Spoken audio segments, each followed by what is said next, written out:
Perdana Menteri, Datuk Seri Anwar Ibrahim menegaskan hanya 15% rakyat terkesan dengan harga diesel pasaran, manakala 85% lagi masih menikmati diesel bersubsidi. Menurut beliau, isu kenaikan harga diesel sering dimainkan pihak tertentu tanpa menjelaskan majoriti rakyat masih menerima manfaat subsidi kerajaan.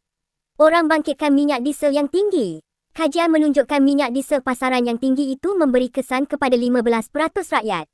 Sebanyak 85% rakyat tidak menggunakan diesel harga pasaran, sebaliknya masih menggunakan harga subsidi. Yang dihebahkan ialah yang 15% itu, katanya. Beliau berkata demikian ketika berucap pada majlis perasmian Terminal Baharu Lapangan Terbang Sultan Ismail Petra Pengkalan Cepa pada Sabtu. Hadir sama ialah Menteri Besar Kelantan, Datuk Muhammad Nasruddin Daud dan Menteri Pengangkutan, Anthony Loke. Anwar bagaimanapun mengakui terdapat golongan tertentu yang terkesan susulan pelaksanaan penyasaran subsidi diesel.